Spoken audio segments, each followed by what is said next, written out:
नमस्तु मा विद्विषावहै। शान्तिः।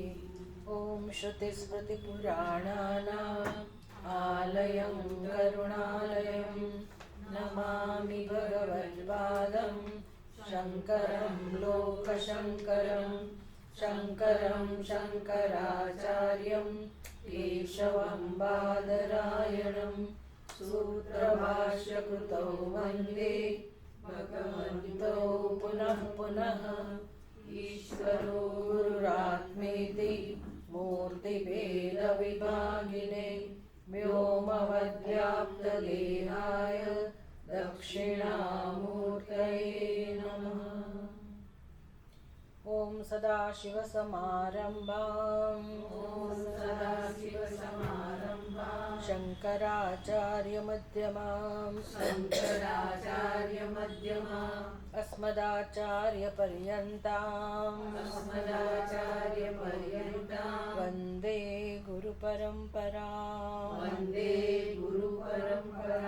ॐ नमो भगवते वैवस्वताय।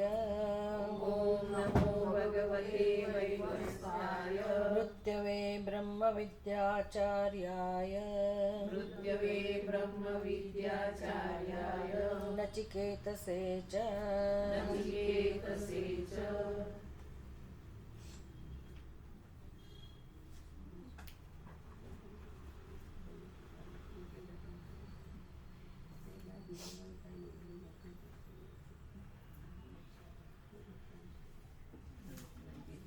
પહેલો મંત્ર કઠોપનિષદમાં બીજો અધ્યાય પહેલી વલ્લી પહેલો મંત્ર.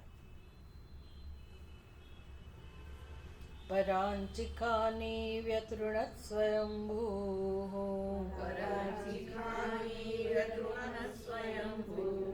તસ્માत् પરાન પશ્યતિ નાંતરાત્મન.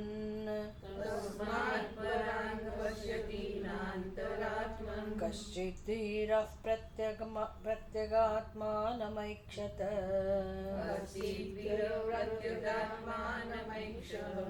આવૃત્તચક્ષુરમૃતત્વમિચ્છन्.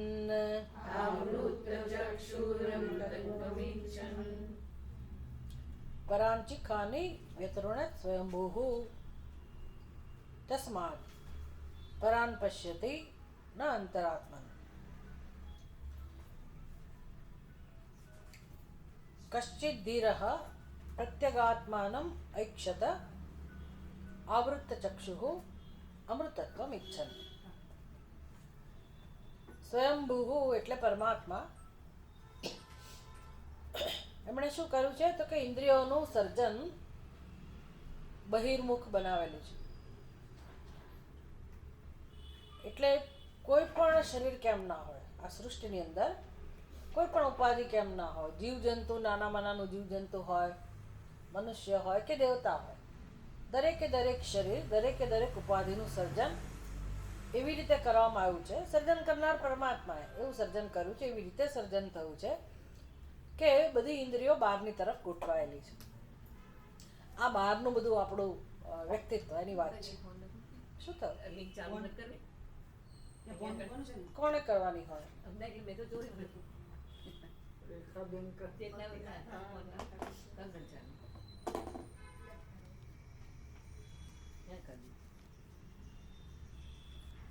કોઈને ડ્યુટી સોંપવી પડશે ને.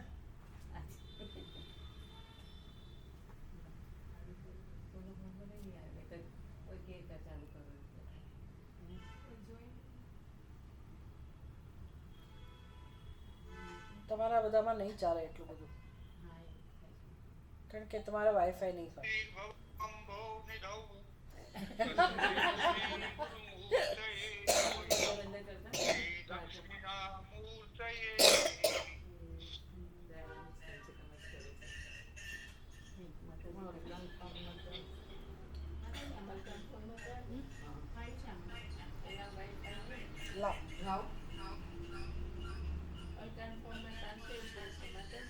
હમણાં કરી ને અલકાબેન બહાર ગયા.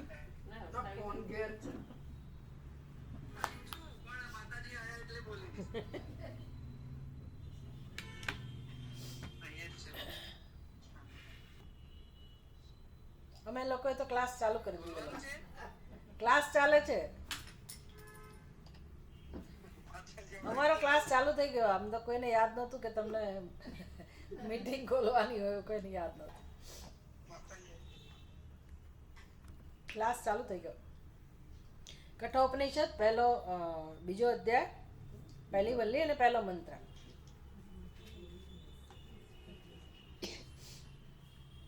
પરાંચિકાની વ્યતૃણ સ્વયંભૂ તસ્માत् પરાન પશ્યતિ ન અંતરાત્મન કશ્ચિદ ધીરઃ પ્રત્યગાત્માનમ ઐક્ષત આવૃત્ત ચક્ષુઃ અમૃતત્વમ ઈચ્છન. એનો અર્થ થાય છે પહેલા મંત્રનો કે સ્વયંભૂ પરમાત્માએ જે સર્જન કર્યું છે જગતનું, એ સર્જનમાં મુખ્ય સર્જન તો કોનું છે? જીવાત્માનું, જીવનું સર્જન, ચેતન છે ને, એટલા માટે. બાકી બધું તો જડ છે, જડ ચેતન બંને છે. તો જડની જરૂરિયાત જડને નથી, જડની જરૂરિયાત કોને છે? ચેતનને. ચેતનને જળમાંથી બધું મળે છે ને, એવું માને છે. તો વિષયોનો ઉપભોગ તો કોણ કરે છે? ચેતન. તો હવે એવું કેમ છે? તો કે બધા જીવને કંઈક ભોગવવું જ છે, સીધી વાત છે. ભોગવવા માટે જ જન્મ છે. તો ભગવાન એની વ્યવસ્થા કરે છે. એટલે બ્રહ્માજીએ શું કર્યું? હવે ઇન્દ્રિયોને બહિર્મુખ ના રાખે તો શું રાખે? મારે વિષયો ભોગવવા હોય અને મારી ઇન્દ્રિયો બહિર્મુખ ના હોય તો જગત સર્જન કરવાનું કોઈ પ્રયોજન રહેતું નથી અને હું જગતમાં કશું ભોગવી ના શકું. એટલે સ્વાભાવિક છે કે મારી જે ઈચ્છા છે એને ધ્યાનમાં રાખીને પરમાત્માએ સર્જન કરેલું છે. મારી એટલે શું? દરેક જીવોની જે ઈચ્છા છે એને ધ્યાનમાં રાખીને સર્જન છે. દરેક જીવ પોતાનાથી ભિન્ન વસ્તુને જ માણવાની ઈચ્છા રાખતો હોય. પોતાને તો માણવાની ઈચ્છા રાખતું ના હોય. પોતાની ઈચ્છા કોઈને હોય નહીં. હોય તો શેની ઈચ્છા હોય? અન્યની, બીજાની. એટલે હવે છૂટકો જ નથી. ભગવાને જીવને જો જીવની ઈચ્છા પૂરી કરવા ભગવાન માગતા હોય, ભગવાન તો ઈચ્છા રાખે જ ને. જેમ માતા પિતા પોતાના સંતાનોની ઈચ્છા પૂરી કરવાની ઈચ્છા રાખતા હોય, એવું જ ઈચ્છે કે મારા બાળકોની ઈચ્છા પૂરી થાય. તો ભગવાનના જ બાળકો છે ને બધા જીવો. ભગવાન પણ ઈચ્છે કે બધા જીવો એની ઈચ્છા પૂરી કરે. ભગવાનને ખબર છે કે આમાં કોઈ સત્યતા નથી. આવી ઈચ્છા જન્મવી અને ઈચ્છા પૂરી કરવી અને ભોગવવું એમાં નાટક સિવાય કંઈ નથી. ભગવાનને ખબર છે કે આવું બધું શક્ય જ નથી. પણ જીવ માને જ નહીં તો શું કરો? જીવ માને જ નહીં તો શું કરો? તમારા બાળકો માને જ નહીં, તમે શું કરો પછી? કે ભાઈ આમાં નથી કંઈ લેવા જેવું, રમકડું તૂટી જાય, આમ થાય તેમ થાય, પણ મારે જોઈએ જ. ઘણી વાર તો તૂટી ગયેલું રમકડું કે મને એ જ જોઈએ એવી જીદ કરે બાળક, જેનો ઉત્તર મા બાપ પાસે છે જ નહીં. પણ શું કરો? બાળક માને જ નહીં તો શું કરો? ગમે તેમ કરીને એને નવી વસ્તુ તમે લાવી આપો. એમ આપણે જન્મોથી માનતા જ નથી. આપણે જે ઈચ્છીએ છીએ એ જ કરવા માંગીએ છીએ. એટલે ભગવાન કે સારું, ત્યારે તમારા માટે જગત સર્જ્યું, તમને જન્મ આપ્યો, જાઓ ખાઈ પીને મજા કરો, જેટલું ભોગવાય એટલું ભોગવો, જેવી કેપેસિટી તમારી. દરેક જીવને ભોગવવા મોકલ્યા છે. જેવું તમારું બેલેન્સ. જેમ શોપિંગ માર્કેટમાં જઈએ, સુપર માર્કેટમાં, તો બધી સરસ બધી હાઈફાઈ વસ્તુ હોય, પણ મને કઈ મળે? ખિસ્સામાં હોય એ પ્રમાણે મળે ને. દરેક જીવના ખાતામાં જે કંઈ હોય જમા, એટલું એને મળે. કોઈને કૂતરાનું શરીર મળે, કોઈને ગધેડાનું મળે, કોઈને મનુષ્યનું મળે, કોઈને સ્ત્રીનું મળે, જેની જેવી કેપેસિટી. બસ તમે એ પ્રમાણે ફર્યા કરો 84 લાખ યુનિમાં અને ભોગવ્યા કરો. કેમ? તો કે મને બહારથી સુખ મેળવવાની ઈચ્છા છે અને મારે ભોગવવા છે વિષય. એટલે હવે વિષયો ભોગવવા માટે આ જ સર્જન ઉપયોગી છે. આ રીતનું સર્જન જ કામમાં આવે. મારી ઇન્દ્રિયો બહિર્મુખ બનાવવી જ પડે ભગવાન. કારણ કે મારે ભોગવવું છે બહાર, તો ઇન્દ્રિયો કઈ દિશામાં જોવે તો કામ થાય? બહાર કે અંદર? અંદર. એટલે બધી ઇન્દ્રિયો કેવી છે? બહારની છે, એટલે બહિર્મુખ. હવે ભોગવવું મારે છે પાછું. જડ વસ્તુઓને ભોગવવું નથી, ઇન્દ્રિયોને ભોગવવું નથી. ભોગવવું છે કોને? મારે. તો હું તો અંદર છું ને. હું તો કઈ મારાથી મારી જાતને બહાર મૂકી શકું એમ છું નહીં. હું તો ભોગતા છું, હું તો અંદર છું. તો એ વિષયો મારા સુધી પહોંચે કેવી રીતે? વિષયો તો જડ છે. વિશ્વ મારા સુધી પહોંચે કેવી રીતે, વિશ્વનો સ્પર્શ મને થાય કેવી રીતે, કે જેથી મને એમ લાગે કે મેં ભોગવ્યું, હવે મને હાશ થઈ, હવે હું સુખી છું, આવું બને કેવી રીતે. એટલે ભગવાને એ અનુભવ કરવા માટે અંદરનું કારણ પણ આપ્યું, મન. એટલે ઇન્દ્રિયો, મન આ બધાનો સહકાર, અને વિશ્વ સર્જ્યા. એટલે બસ હવે પછી કામ ચાલે છે. બુદ્ધિમાં નિર્ણય છે કે મારે ભોગવવું છે, અહમ ભોગતા. મફતમાં તો મળે નહીં. તમારે કમસે કમ ભોજનનો આનંદ લેવો હોય તો ચાવવું તો પડે ને, કોળીઓ તો હાથમાં મૂકવો પડે કે નહીં. તો એ કર્મ તો કરવું જ પડે ને. એ કરવા માટે આપણને કર્મેન્દ્રિયો આપી, અને વિશ્વને એનું જ્ઞાન મેળવવા માટે જ્ઞાનેન્દ્રિયો આપી, બુદ્ધિમાં બધું જ્ઞાન આપ્યું. જ્ઞાન એટલે હવે મારું જે જ્ઞાન છે તે ભગવાનનું જ્ઞાન નહીં. આપણે જગતમાં જીવન જીવી શકીએ, નિર્ણય લઈ શકીએ એવી બુદ્ધિ, એ બધું આપેલું છે. અને આમ જગત ચાલે છે, ખરું ને? જગતની વ્યવસ્થા આવી છે, અનાદિકાળથી આવું જ ચાલે છે. આમ કેવું મજા આવે એવું ચિંતન કરવાનું. તમે વિચાર કરો, મજા આવે કે ના આવે? આવે છે બધા એટલે જીવે છે. હા, લોકોને આવે છે એટલે બધા જીવે છે. ના, એની વાત નથી. આ ચિંતન કરવાની મજા અત્યારે જે આપણે શીખી રહ્યા છીએ, એ ચિંતન કરવાની મજા આવે છે કે નથી આવતી? ખાલી આટલું ચિંતન કરવાથી મારું જે અંદર કકળાટ છે જાય છે કે નથી જઈ શકે કે ના જઈ શકે? તો અહીંયા આવવાથી કેટલા ફાયદા છે કે સમજાય છે? કેટલા ફાયદા છે? કારણ કે આ કઈ ચિંતન એટલે આપણી કલ્પના નથી, વાસ્તવિકતાને આપણે જાણવાનો પ્રયાસ કરીએ છીએ ને. ઘરે બેઠા બેઠા શું કરવાના? અંદર તો કેપેસિટી છે નહીં, એટલે હું શું કરીશ? ટીવી ચાલુ કરીશ. એવું છે?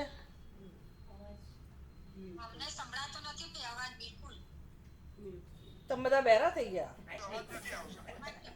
તમે કાનના ડોક્ટર પાસે જાઓ, તપાસ કરાવો. હા, એટલે જ કહું છું તમે કાનના ડોક્ટર પાસે જાઓ.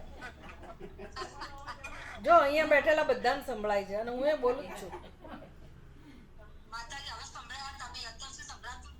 પણ હવે હું દેખાતી નહીં હોઉં. હા, કયો વિડીયો ચાલુ નથી થતો. આમનો મોબાઈલ એવો કેવો છે, વિડીયો ચાલુ નથી થતો. જો જબરો, હવે બીજાના મોબાઈલ મને મેનેજ કરતા ના આવડે. આ ચાલુ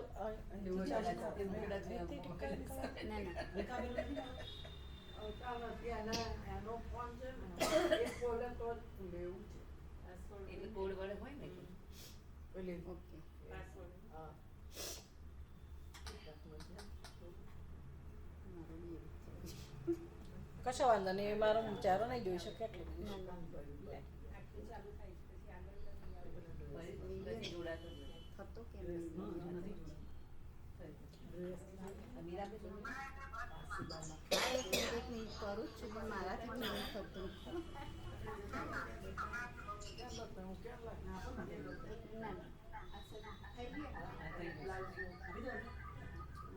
કોનો છે મોબાઈલ? ચાલુ થયો? વિડીયો ચાલે છે? અને એને આડું કરવું પડે પાછું. તમારો મોબાઈલ બંધ કરો. બધાના સેટિંગ અલગ અલગ હોય. ના ના, એવી ચિંતા ના કરો બધા વારા ફરતી. Don't worry. મને આડું કરીને આપવું પડે ને, આ બધું મને ના ફાવે. આપે મીરાબેન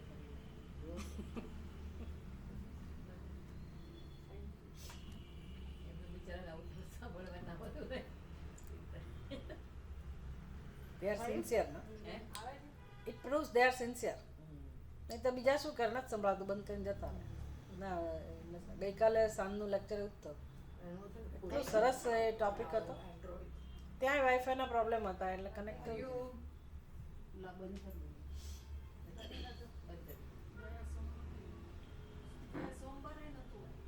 સોમવાર તો હતું જ નહીં ને. સોમવાર ક્યાં ક્લાસ? અચ્છા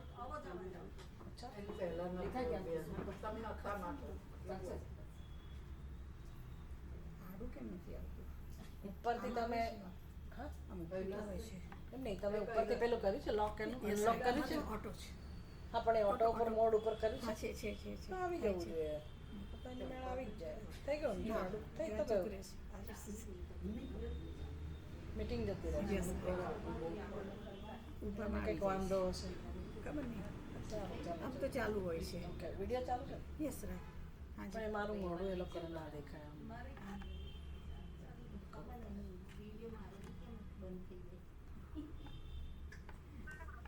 હવે સંભળાય છે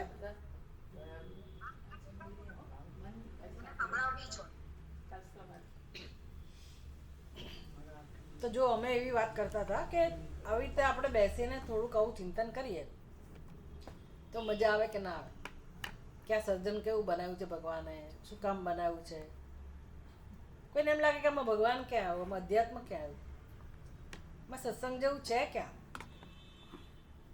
પણ આ સિવાય બીજો કોઈ સત્સંગ ખરેખર કરવાનો જ નથી એવું કશું નવું કંઈ જાણવાનું જ નથી જે છે ને જગત એને ઓળખવાનું છે તો ઉપનિષદ કહે છે કે ભાઈ બ્રહ્માજીએ પરમાત્માએ આવું સર્જન કરેલું છે પરાંચિકાની વ્યતૃણાત સ્વયંભૂ તસ્માત પરાન પશ્યતિ એ કહેવાની રીત છે કે પરમાત્માએ આ પ્રકારે બહિર્મુખ ઇન્દ્રિયો બનાવી છે માટે ઇન્દ્રિયો ક્યાં જોવે છે બહાર સીધી વાત છે હવે આપણે એમાં આપણી રીતે ચિંતન કરીએ કે આવું છે કે નહીં તો નજર કરીએ ચારે બાજુ તો સર્વત્ર આવું જ છે દરેક જીવ જેને શરીર મળ્યું છે એની ઇન્દ્રિયો કઈ તરફ છે બહારની બાજુ પણ શું કામ આવું કર્યું હશે શું કામ આવું કર્યું હશે તો એ છે એનો જવાબ ક્યાંથી મળે તો કે હું ઉપયોગ ક્યાં કરું છું આંખોનો ઉપયોગ ક્યાં કરું છું જોવામાં બહાર જોવામાં કાનનો ઉપયોગ બહાર સાંભળવામાં પછી હાથ પગનો ઉપયોગ જે મને ગમે એ બધા વિષયોને મેળવવામાં એટલે કર્મેન્દ્રિયો આપી છે જ્ઞાનેન્દ્રિયો આપી છે ભગવાને હવે મેં કે તમે તો બનાવ્યું નથી ભગવાને જ બનાવ્યું છે ને તો એ સારું કર્યું કે ખરાબ કર્યું સારું જ કર્યું ને તો જ આપણે આપણું જીવન જીવી શકીએ છીએ ને વ્યવહાર કરી શકીએ છીએ પણ શું કામ કર્યું આવું બહાર જોવે છે એવું શું કામ કર્યું તો કે મારી ઈચ્છા જ છે મારી ઈચ્છા છે કે બહારનું મારે બધું ભોગવવું છે મેળવવું છે એટલે ભગવાનનું સર્જન કેટલું બધું પરફેક્ટ છે કોઈ પ્રકારની ખામી વગરનું ચોક્કસ સર્જન છે બુદ્ધિપૂર્વકનું સર્જન છે અને અગણિત ગુણોથી ભરપૂર વિવિધતાઓથી ભરપૂર આમ ખુલ્લે હાથે ભગવાને જગતમાં બધું વેર્યું છે આપણા માટે કે બે એક મારે ખાલી મધુર સ્વાદ મેળવવો હોય તો કેટલી બધી મધુરતા ખાલી ફૂલો માટે આપણને થોડુંક પ્રેમ હોય ફૂલો જોવા હોય તો ફૂલોની વિવિધતા પાર વગરની દરેક ઋતુમાં દરેકના રંગ જુદા દરેકનો આકાર જુદો દરેકની સુગંધ જુદી આ સર્જન એટલે શું કહેવાય અદ્ભુત સર્જન છે સૃષ્ટિનું અદ્ભુત સર્જન છે એટલે હવે ઈશ્વરને ન માનવાનો તો પ્રશ્ન જ રહેતો નથી અને ઈશ્વરે કર્યું કોના માટે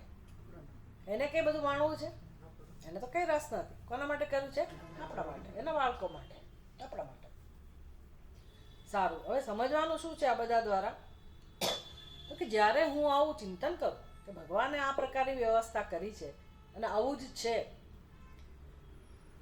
તો એટલું સમજવા માત્રથી સમજવાના પ્રયાસ માત્રથી પણ મારી બુદ્ધિમાં જે ચિંતાઓ છે દુઃખ છે સંતાપ છે એને ખસી જવું પડે કે ના ખસી જવું પડે એ દરમિયાન આટલા સમય દરમિયાન તો એની તાકાત નથી કે મારી નજીક ફરકે આવી દુનિયામાં ક્યાંય કરોડો રૂપિયા આપતા એવી દવા મળે કે ક્ષણ માત્ર માટે પણ તમને સંતાપથી મુક્ત કરી આપતી હોય કોઈ દવા મળે તો કઈ દવા કહેવાય આને શું કહેવાય અને અમૃત કહેવાય ભાઈ તમે સિનેમા જુઓ તોય તમારું દુઃખ ક્ષણ માટે જતું રહે છે તો એને કેમ અમૃત ના કહેવાય તો કે એ કલ્પના જ છે એ તો તમને ઊંધા માર્ગે જ લઈ જાય છે જ્યારે આ સત્ય તરફ લઈ જનારી વસ્તુ કઈ વાંધો નહીં તો મને આવડે છે બંધ કરી એટલે આ તો આપણને સત્ય તરફ લઈ જાય છે તો બુદ્ધિને કયો ખોરાક આપવો યોગ્ય છે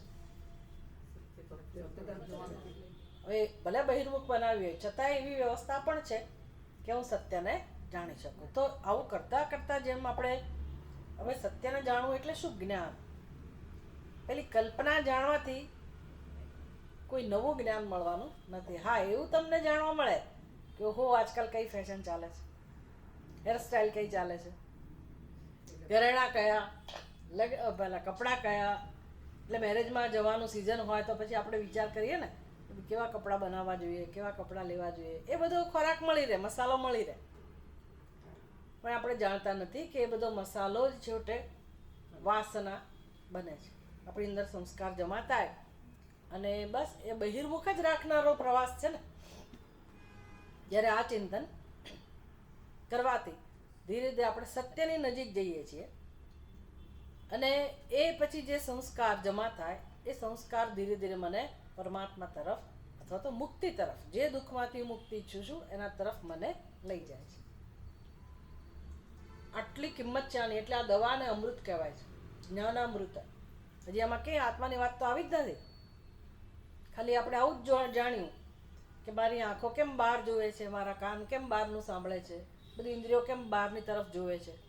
કારણ કે ભગવાને સર્જન કર્યું. પણ શું કામ આવું સર્જન કર્યું? કારણ કે મારી ઈચ્છા છે. અને ઈચ્છા શેની છે?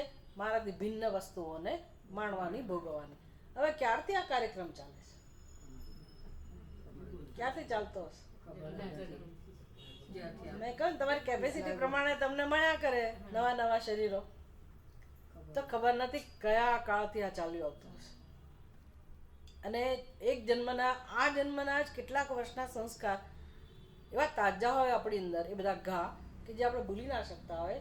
તો જન્મો જન્મના જે સંસ્કાર પડે જાય અંદરથી, ભલે યાદ ના આવે પણ હોય તો ખરા જ ને. એટલે બધું દુઃખ, શોક, સંતાપ એ તો અંદર હોય જ પાછું. તો હોય જ, ના હોય એવું ના બને. એટલે પછી જ્યારે મનુષ્યનું શરીર મળ્યું છે તો આ બધું આપણે વિચારી શકીએ. બીજા કોઈ શરીરમાં આ બધું વિચારી શકતા નથી. અને મનુષ્યનું શરીર મળે છે ને આ બધા વિષયો ભોગવીએ છીએ, ભલે બહિર્મુખ હોય, ભલે ભગવાને બનાવ્યો, પણ છેવટે મારી ઈચ્છા શું ભોગવવાની છે? વિષયો ભોગવવાની ઈચ્છા નથી આપણી. વિષયો ભોગવવા દ્વારા મારી સમજ એવી છે કે મને સુખ મળે છે. એટલે રસ તો શેમાં છે? સુખમાં. તત્વબોધની અંદર શંકરાચાર્યજી પહેલી જ શરત મૂકે છે કે તમારે મોક્ષ જોઈતો હોય તો પહેલા તમે જાણી લો કે તમારે કેવું સુખ જોઈએ છે. તમારા ઘરમાં મહેમાનો આવ્યા છે, ના એટલામાં જાળી એટલો બંધ રાખ. હમણાં એક બિલાડી વીવાય છે એટલે સતત આટા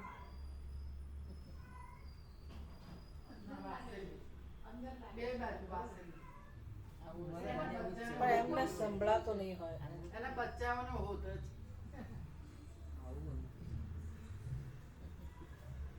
એટલે આ જાળી અમે એટલે વાસેલી રાખીએ, તરત પેસી જાય ફૂલી હોય. પણ આ બધું ડિસ્ટર્બન્સ છે એવું સમજાય ને આપણને કે આપણે જે ચર્ચા કરી રહ્યા છીએ એમાં આવું નાનું ડિસ્ટર્બન્સ કેટલો ત્રાસ કરે. હવે આ જે ચર્ચા થઈ રહી છે એ તમે બાકી ક્યારે આવું બધું વિચારી શકો? એના માટે વાતાવરણ જોઈએ કે નહીં? અંદરની આપણી સ્વસ્થતા જોઈએ, બહારનું પણ વાતાવરણ જોઈએ. શું કરીએ આજના જમાનામાં? આપણી પાસે કોઈ વ્યવસ્થા જ નથી તો શું કરીએ? એમાં જે ઓનલાઈન પાછા એને તો કેટલું ડિસ્ટર્બન્સ આવતું હશે. ઘરમાં બેઠા બેઠા જાત જાતના આવે. સારું, એટલે શું કામ આ બધું છે? એટલે શંકરાચાર્યજી કહે છે તમે વિચાર કરો કે તમને ખાલી વિષયો ભોગવીને જે સુખ મળે છે એ જ સુખમાં રસ છે? કારણ કે એ સુખ તો આવીને જતું રહે છે. વળી પાછા તમે તૈયાર થઈ જાઓ છો. એમ આખી જિંદગી આ એકની એક પ્રવૃત્તિ ચાલે છે વિષયોને ભોગવવાની. તો સુખ તો રહેતું નથી અને આપણે સુખ ભોગવા છતાં ધરાતા નથી. તો ખરેખર તમને કયા સુખની ઈચ્છા હશે? ખાલી વિચાર જ કરવાનો છે તો ચોક્કસ સમજી શકાય કે આપણે નાના એવા અનિત્ય સુખની ઈચ્છાવાળા નથી. આપણે નિત્ય સુખની ઈચ્છાવાળા છે, અનંત સુખની ઈચ્છાવાળા છીએ. તો આવું જે વિચારે છે કશ્ચિત ધીરઃ, કોઈક જ આવું બધું વિચારી શકે. એ કે એમ બેઠા બેઠા વિચાર આવે એવું નહીં. તો શાસ્ત્રોનો સંપર્ક થયો હોય, થોડોક સત્સંગ કર્યો હોય, થોડોક એટલે આમ તો ઘણા જન્મ નીકળી ગયા હા, અને અંદર સમજાયું હોય કે વાત તો સાચી છે, મને નિત્ય સુખની જ ઈચ્છા છે, આવો નિશ્ચય થયો હોય તો પછી એ ધીરઃ કહું. ધીરઃ એટલે વિવેકી. એ સમજે કે ભાઈ આવું જન્મો જન્મોથી હું કરું છું, બધા જ કરે છે. પણ મને તો નહીં, કોઈને ક્યારેય નિત્ય સુખ કોઈ પણ રીતે મળે એવી વ્યવસ્થા જ નથી.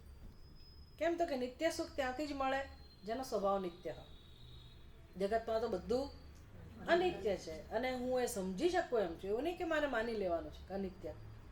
દરેકનો સ્વભાવ આપણે જાણી શકીએ, સમજી શકીએ કે બધી વસ્તુ અનિત્ય જ છે. તો નિત્ય વસ્તુ કઈ છે?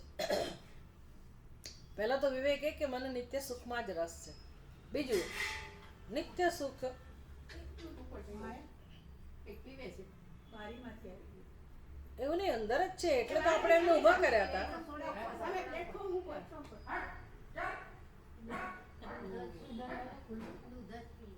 એમ નહીં, પણ તમે શું કર્યું?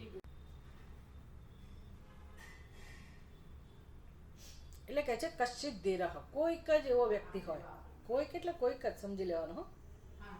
અસંખ્ય લોકોની અંદર કોઈક જ વ્યક્તિ એવો હોય, કશ્ચિત ધીરઃ. ધીર કોને કહેવાય? તો કે આ બધું જે સમજે છે. એટલે જો આપણે સમજી રહ્યા હોઈએ, આ બધું શીખી રહ્યા હોય, તો આપણે પણ ધીર કહેવાય. પણ હજી નિશ્ચય ના થયો હોય તો હજી વધારે આગળ વધવાનું છે. કેવો નિશ્ચય? કે નિત્ય વસ્તુ એક જ છે. પહેલા તો નિત્ય સુખ જ જોઈએ છે. બીજું, નિત્ય સુખ કોનો સ્વભાવ હોય? જે નિત્ય હોય એનો. તો નિત્ય વસ્તુ તો એક આત્મા જ છે. તો હોય તો સુખ ક્યાં હોય? આત્મામાં હોય. કાં તો નિત્ય સુખ હોય જ નહીં અને હોય તો આત્મામાં હોય. હવે આત્મા તો છે જ ને, આત્મા નથી? આત્મા તો આપણી પાસે છે, બધા પાસે છે. તો હવે આત્મામાંથી સુખ મેળવવું હોય તો મારે આત્મા તરફ જોવું પડે. બહાર જોવાનું બંધ કરવું પડે. કોણમાં રસ લેવો પડે? આત્મામાં. એટલે હવે એ ધીર પુરુષ શું કરે? પ્રત્યગાત્માનમ ઐક્ષત આવૃત ચક્ષુઃ. એ શું કરે? પોતાના ચક્ષુને અંદરની તરફ લઈ જાય. આવૃત ચક્ષુ એટલે આંખો બંધ કરી દેવું નહીં. બુદ્ધિની અંદર ધીરે ધીરે નિર્ણય એનો બદલાય કે હવે આપણે અંદરની તરફ વળવું જોઈએ. અને શેના માટે અંદરની તરફ? એટલે ક્યાં રસ લેવાનો? તો કે આત્માના સ્વરૂપને જાણવા માટે પ્રયાસ કરવો જોઈએ. કેમ તો કે મને જે નિત્ય સુખ જોઈએ છે એ અમૃત છે અને અમૃતની ઈચ્છા એક જ મારી ખરી ઈચ્છા છે અને હવે મને અમૃતમાં જ રસ છે. આવો જેનો નિશ્ચય થયો એને ધીર પુરુષ કહેવાય. બસ પછી એ ખરેખર નિશ્ચય થયો હોય તો એ આના માટે જ જીવન જીવે. કેવળ અને કેવળ આત્માના દર્શન માટે જ એ જીવન જીવે. એટલે એ મહત્વ સમજાયું હોય તો આપણી અંદર પરિવર્તન આવે. હવે ભાષ્યકાર ભાષ્યમાં સમજાવે છે. આપણે ભાષ્ય કરેલું છે.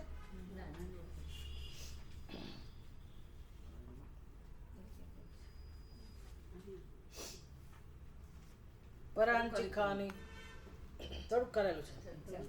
પરાંચી પરાન અંચંતી ગચ્છંતી ઇતિ ખાની. જે બહારની તરફ જાય એને ઇન્દ્રિયો કહેવાય. તદ ઉપલિક્ષિતાની શ્રોત્રાદિની ઇન્દ્રિયાણી ખાની ઇતિ ઉચ્યંતે. એટલે હવે ખાનીનો અર્થ શું કરીશું? આપણી ઇન્દ્રિયો. ખાનીનો અર્થ ઇન્દ્રિયો જે બહારની તરફ જાય છે. ખાની એટલે ઇન્દ્રિયો બહારની તરફ જાય છે એટલે પરાન ખાની. પરાંચી ખાની. પરાંચી તાની પરાંચીવ શબ્દાદિ વિષય પ્રકાશનાય પ્રવર્તન્તે. એ બહારની તરફ આ ઇન્દ્રિયો પ્રકાશિત કરે છે વસ્તુને. ઇન્દ્રિયોમાં કયું સામર્થ્ય મૂકેલું છે? પ્રકાશિત કરવાનું સામર્થ્ય. વસ્તુને પ્રકાશિત કરવાનું સામર્થ્ય ઇન્દ્રિયોમાં છે. એટલે આપણને દેખાય છે. સમજ પડી? એ જ્યારે સામર્થ્ય ના હોય અથવા ઘટતું જાય તો દેખાતું ઓછું થઈ જાય, બંધ થઈ જાય. એટલે ચોક્કસ સામર્થ્ય તો છે. ભગવાને આવું સામર્થ્ય બધાની ઇન્દ્રિયોમાં મૂકેલું છે. કેટલાક જીવોને તો અમુક ઇન્દ્રિયો જ નથી આપી. આપણને વળી બધી ઇન્દ્રિયો છે. તો કાનની અંદર પણ પ્રકાશિત કરવાનું સામર્થ્ય છે. પણ એ કોને પ્રકાશિત કરે? કર્ણેન્દ્રિય? શબ્દને. શબ્દને, અવાજ. બસ એ પ્રકાશ ઓછો થઈ જાય એટલે સાંભળવાનું બંધ થઈ જાય. પછી તમે ઉપકરણ લઈ આવો ટેકનોલોજીની મદદથી અને એની સહાયથી તમે સાંભળો. પણ જે ઓરિજિનલ જે હોય કંટાળી જવાય ને, ભાઈ મારું તો માથું દુખી ગયું, મારી નસો ખેંચાવા માંડી, મુશ્કેલી થવાની. એટલે કુદરતનું સર્જન, પરમાત્માનું સર્જન જે છે એની આપણને કિંમત નથી કે કેટલું અદ્ભુત સર્જન છે. સારું, આ પ્રકારની વ્યવસ્થા છે. અને માટે એનું કામ જ એ કરે છે ઇન્દ્રિયો તો બી આંખને કામ સોંપ્યું છે તારે રૂપને પ્રકાશિત કરવાનું તો એ રૂપને પ્રકાશિત કરે છે ભગવાનનો આદેશ છે એટલે કરે છે આ એનું કામ છે એમાં ઇન્દ્રિયોનો વાંક નથી ઇન્દ્રિયો બહિર્મુખ છે એમાં ઇન્દ્રિયોનો વાંક નથી ભગવાનનો વાંક છે ભગવાનનો પણ વાંક નથી ઉપરથી આપણા માટે તો સારું છે ન આ બધું હોત તો કેમ જીવન જીવત આપણે હવે કહે છે યસ્માદ એવમ સ્વાભાવિકાની તાની વ્યતૃણત હિંસતી વાન હનનમ કૃતવાન ઇત્યર્થઃ એટલે હવે ઇન્દ્રિયોને કરવું નથી પણ આવો સ્વભાવ બની ગયો કે બહારનો જ પ્રકાશ કરે એટલે ખરેખર એનું જે પ્રકાશવાનું સામર્થ્ય બધી જ વસ્તુઓને પ્રકાશવાનું સામર્થ્ય હણાઈ ગયું નહીતર એ આત્માની તરફ એ પ્રકાશી શકે હોત ને પણ બહારની તરફ ગોઠવી એટલે આત્માને પ્રકાશી શકતી નથી એટલે જાણે કે એણે હિંસા કરી નાખી જાણે કે ઇન્દ્રિયો એવી છે કે સ્વભાવથી જ એનો હનન થઈ ગયો એની હિંસા કરી નાખી કે ભાઈ તું બહાર જ જો આપણે ગઈ વખતે વાત કરી હતી ને કે નાનું બાળક ધમાલ કરતું હોય અને આપણે એને પૂરી દઈએ અથવા ક્લાસ ટીચર એને બહાર મૂકી દે રૂમની બહાર કાઢી મૂકે પછી એ છટપટ ગમે તેટલું કરે પણ અંદર આવી શકે નહીં હવે એને બહાર બેઠા જે કરવું એ કરે પણ એને ક્લાસમાં અંદર એન્ટ્રી ના મળે એટલે એને સજા કરે ને એમ આપણી ઇન્દ્રિયોને જાણે કે સજા કરી જગતના વિચારોને જોજો કરો ભાઈ આત્મામાં તમને જોવાની તક મળશે નહીં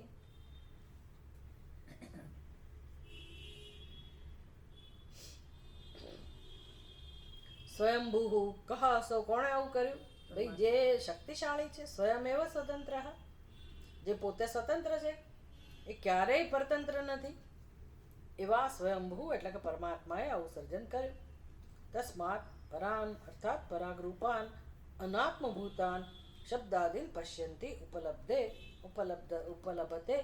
ઉપલબ્ધા ન અંતરાત્માનમ ઇત્યર્થઃ બસ બિચારી ઇન્દ્રિયો એટલા માટે બહાર જોજો કરે છે બહારના જગતને પ્રકાશિત કરે છે એ ક્યારેય આત્માની તરફ જોતી નથી આત્માને જોઈ શકે એવું સામર્થ્ય પણ નથી આત્માને પ્રકાશી પણ શકતી નથી આ ઇન્દ્રિયોની વ્યવસ્થા સમજાવે એવં સ્વભાવે અપી સતી લોકસ્ય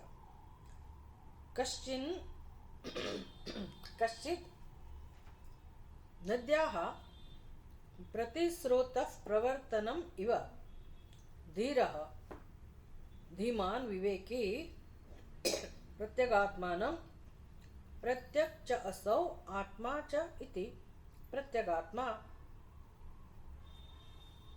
પ્રતિચ્ય એવ આત્મશબ્દ રૂઢઃ લોકે નાન્યસ્મિન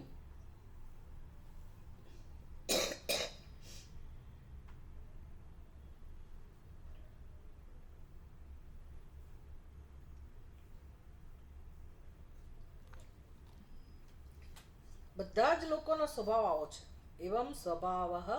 એવમ સ્વભાવે અપી લોકસ્ય લોક એટલે જગતમાં બધા જ જીવોનો આવો સ્વભાવ હોવા છતાં એટલે શું વળી એનું વર્ણન થઈ ગયું આવો સ્વભાવ એટલે શું બધા ક્યાં દોડે છે જગત આખું ક્યાં દોડે છે બહાર આવું હોવા છતાં પણ કોઈક વ્યક્તિ કોઈક વિવેકી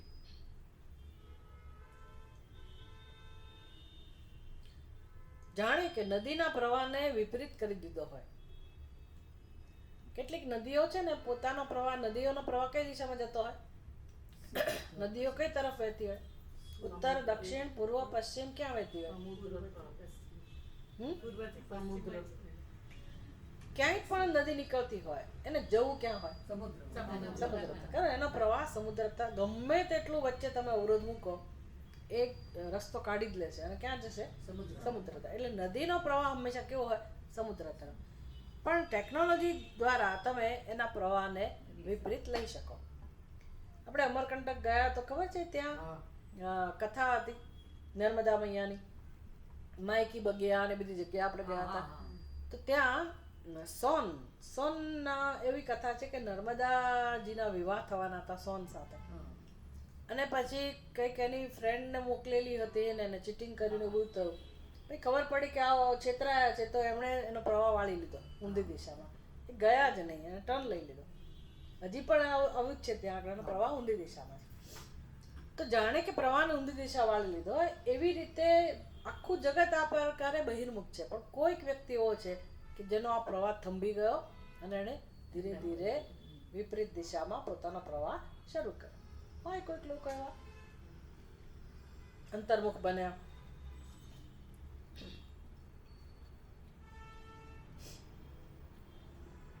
ધીરહ ધીમાન એટલે હવે તો કોઈ બુદ્ધિમાન હોય તો જ આવું કરે, નહીં તો ના કરે.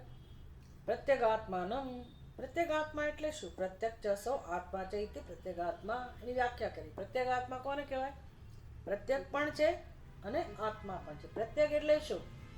પ્રત્યેક એટલે સ્વયં, જેની વચ્ચે કોઈ અંતર જ નથી. પ્રત્યેકમાંથી પ્રત્યક્ષા શબ્દ આવ્યો. મારી પ્રત્યક્ષ આવું બન્યું, આંખની સમક્ષ આવું બન્યું. આંખની પ્રત્યક્ષ પ્રત્યક્ષ એટલે સામે જ, તો આંખની બરાબર સામે, જ્યાં કોઈ અંતર નથી. એવી જ રીતે મારીને જેની વચ્ચે કોઈ અંતર નથી એ કોણ?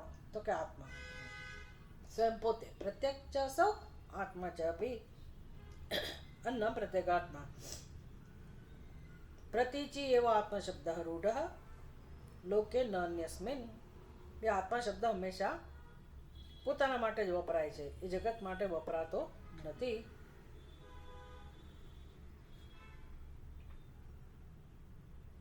યચ્ચ આપનોતિ, આ બીજી વ્યાખ્યા કરે છે શંકરાચાર્યજી. મૂળમાં છે આત્મા શબ્દને સમજાવવા માટે, એટલે એની વ્યાખ્યા કરે છે. આત્મા કોને કહેવાય? યચ્ચ આપનોતિ યદ આદત્તે યચ્ચ અત્તિ વિષયાન ઇહ યચ્ચ અસ્ય સંતતઃ ભાવઃ તસ્માत् આત્મા ઇતિ કીર્ત્યતે. આત્મા કોને કહેવાય એની વ્યુત્પત્તિ કરે છે.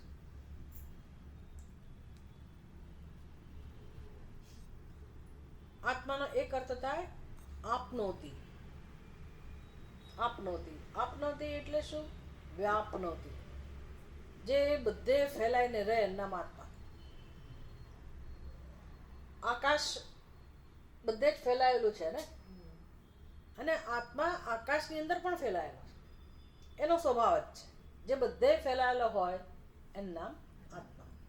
આત્મા એને કહેવાય. આપણી સમજ તો કેવી છે? મારા હૃદયમાં આત્મા છે, દરેક જીવની અંદર, દરેક શરીરની અંદર આત્મા છે. આપણી આવી સમજ છે અત્યારે. પણ આત્માનો અર્થ શું થાય? વ્યાખ્યા એની શું થાય? જે બધે ફેલાયેલો છે એનું નામ આત્મા. એક અર્થ થયો. બીજો અર્થ શું છે? યત આદત્તે.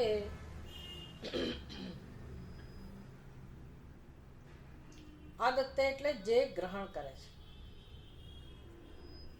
આદત્તે જે બધું ગ્રહણ કરે છે એને આત્મા કહેવાય.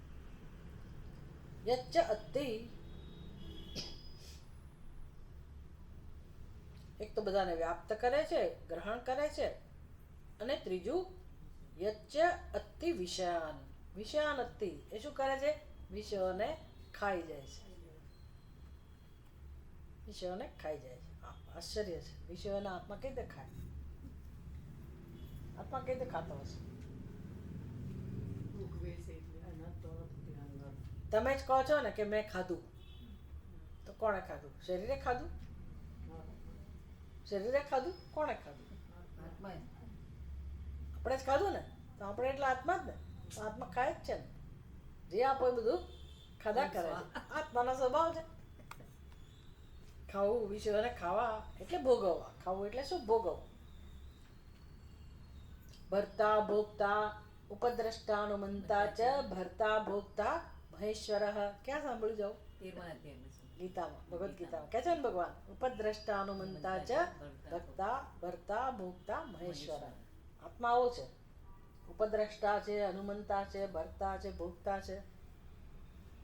તમને ખબર છે આ બધું ચિંતન કરવાની બહુ જ મજા આવે. બહુ જ મજા આવે કે હું આત્મા આવો છે.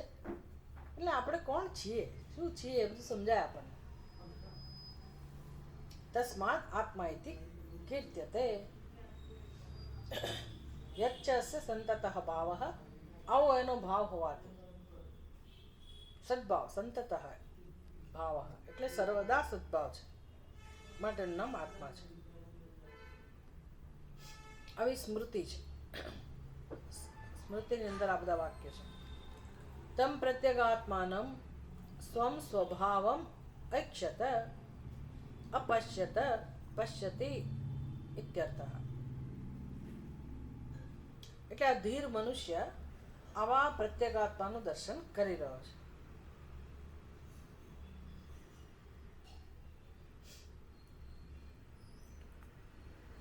પછી તો અપશ્ય તો કેમ કહું ભાઈ, ભૂતકાળનો પ્રયોગ કેમ કર્યો, એ બધી માથાકૂટ જે પેલા વ્યાકરણ શાસ્ત્રી હોય ને એને હોય કે આવું કેમ કર્યો, એની દ્રષ્ટિ ત્યાં જ જતી હોય.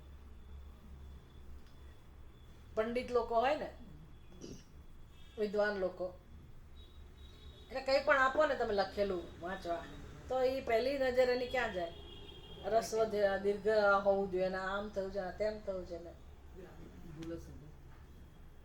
જે પ્રૂફ રીડિંગ કરનારા હોય ને એનો આ જ સ્વભાવ હોય. પછી તમને ચેન્ટિંગ તમે સરસ શીખ્યા હો એટલે કોઈકનું તમે સાંભળો ને એટલે તમને આમ અરેરાટી થઈ જાય કે આવું બોલાય જ કેમ. અને જગતમાં જે ચાલે છે, હા હા આપણને એમ થાય કે સરસ સંગીત ચલાવો, એનું આપણે વિષ્ણુ સહસ્રનામ સાંભળીએ, પછી આપણા કાન તરત એમ કેમ આવું બોલી જ કેમ શક્યા. લોકોને ખબર ના પડે પણ આપણે જાણતા હોઈએ કે આનું ઉચ્ચારણ આમ થાય ને આ આવી રીતે બોલે છે. ભલભલા ગાયકોને તો કશી ખબર જ નથી હોતી. જવા તો મોટા મોટા સરસ શ્લોક બોલે ને હા આલાપ કરે, બધું કરે, પણ ઉચ્ચારણ જ ના આવડતું હોય. ખાસ કરીને આપણી બાજુના સાઉથના લોકોને બધું પરફેક્ટ હોય, એ લોકોને ખબર હોય. પણ વિષ્ણુ સહસ્રનામ મને એટલું મજા આવતી હતી કે ચલો કેવું સરસ છે. આશા હતી જેવું સાંભળતા ખબર પડી કે કેટલી ભૂલો છે, પાર વગરની ભૂલ. એટલે આપણી દ્રષ્ટિ ત્યાં જ જવાની કે અહીંયા ભૂલ કરી, એ ભૂલ કરી, તમે આગળ વધી જ ના શકો. આવું સ્વભાવ જ થઈ જાય. એટલે આવા લોકો વચ્ચે કહે કે ભાઈ આવો જે પ્રયોગ છે ઐક્ષત, તો એ તો ભૂતકાળ થયો. કશ્ચિત ધીર પ્રત્યેગાત્માનમ ઐક્ષત, આવો શબ્દ પ્રયોગ છે ને. આવૃત ચક્ષુ અમૃતત્વ ઈચ્છન કશ્ચિત ધીર પ્રત્યેગાત્માનમ ઐક્ષત. ઐક્ષત એટલે તો એમ કે એનો અર્થ થાય જોઈ શકે છે, પણ એમનો ખરેખર જે ગ્રામેટિકલી જે અર્થ થાય અથવા તો એ શબ્દનો પ્રયોગ છે એ જુદા કાળનો છે. તો અહીંયા વાંધો કોઈ પાડે એટલે ભાષ્યકાર કહે છે કે ભાઈ આવૃત ચક્ષુ તમ પ્રત્યેગાત્માનમ સ્વમ સ્વભાવમ ઐક્ષત અર્થાત અપશ્યતિ. અપશ્યત એટલે ભૂતકાળ થયો, પણ અર્થ શું કરવાનો? પશ્યતિ, કે ભાઈ આત્માને જોઈ શકે. તો આવું કેવી રીતે અર્થ થાય? ભૂતકાળનું જે વાક્ય હોય, ગયો, હું ગયો, ભૂતકાળ થયો ને. અને પછી તમે ગુજરાતી એવું કરો કે જાય છે, એવું બને જ કેવી રીતે? ભાઈ ભૂતકાળ હોય તો ભૂતકાળ વ્યક્ત કરવો જોઈએ ને. તો કે ના, એ છાંદસ પ્રયોગ છે. કારણ કે કહેવું છું શું છે એમને, કોઈક ધીર પુરુષ છે કે જે અંતર્મુખ બનીને જીવનમાં આ કામ કરે છે. શું કામ કરે છે? પોતાના આત્માનું દર્શન કરે છે, આવું એને કહેવું છે. હવે એનું સંસ્કૃત ઐક્ષત લખ્યું એટલે એને દર્શન કર્યું, તો અર્થ તો તમે એવો કરો છો કે દર્શન કરે છે કોઈક વ્યક્તિ. તો આવું કેમ થાય? તો ભાઈ થાય, તમારા નિયમો વચ્ચે ના લો. અને છાંદસ પ્રયોગ કહેવાય. છાંદસ એટલે એ લોકોને સ્વતંત્રતા હોય, ઋષિ મુનિઓને, અમુક વિદ્વાનોને, એ મેળ બેસાડવા માટે, છંદને જાળવવા માટે, એનું મીટર જાળવી રાખવા માટે એવું કરતા હોય. છંદસી કાલ નિયમાત કથમ પશ્યતિ ઇતિ ઉચ્યતે. કોનું દર્શન કરે? તો કે આવૃત ચક્ષુ આવૃતમ વ્યાવૃતમ ચક્ષુ શ્રોત્રાદિકમ ઇન્દ્રિય જાતમ અશેષ વિષયાદિ અસ્ય સહ આવૃત ચક્ષુ. આવૃત ચક્ષુ કોને કહેવાય એની વ્યાખ્યા કરી. આત્માની વ્યાખ્યા કર્યા પછી આવૃત ચક્ષુની વ્યાખ્યા કરી. જેણે પોતાની જ્ઞાનેન્દ્રિયોને, ચક્ષુ, શ્રોત્ર, આ બધા ઇન્દ્રિય સમૂહને જેણે વિષયો પરથી હટાવી લીધા છે. હવે એને વિષયોમાં રસ નથી. જો આ કહેવાની રીત છે, હટાવી લીધા છે એટલે શું? હવે આંખથી આ જોતો નથી એવું ને, એ તો શક્ય જ નથી. જોવું તો પડશે જ, ખાવું તો પડશે જ, બધો વ્યવહાર બધો થઈ રહ્યો છે, પણ પરિવર્તન ક્યાં આવ્યું? એનું નામ આવૃત ચક્ષુ.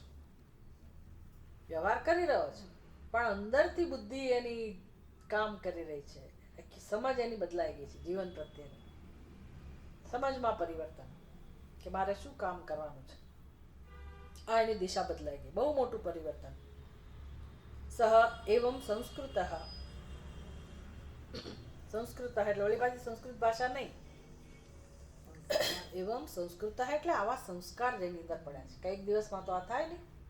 ધીરે ધીરે ધીરે આપણે જીવનમાં સંતોષી બનીએ પડે ને. એટલે આપણી સંસ્કૃતિ તો ઉપદેશ જ અહીંથી શરૂ કરે છે કે જીવન કઈ રીતે જીવવાનું. જીવનનો મહામંત્ર કયો?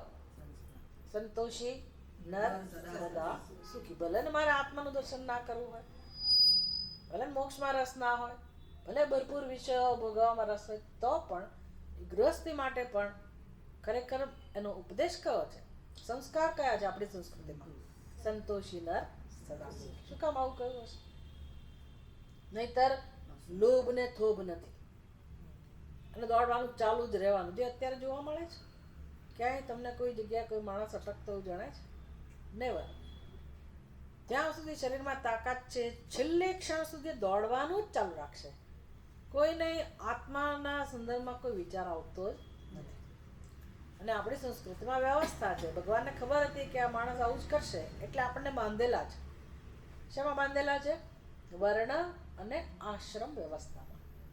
કે ભાઈ આશ્રમ બદલાય એટલે કર્તવ્ય બદલાય. પછી તમારી દોડ જે માં પરિવર્તન આવવું જોઈએ. પછી આત્માને ઓળખવા માટે જીવન છે, અંતર્મુખ બનવા માટે જીવન છે. કે એક દિવસમાં તો બની ના જવાય.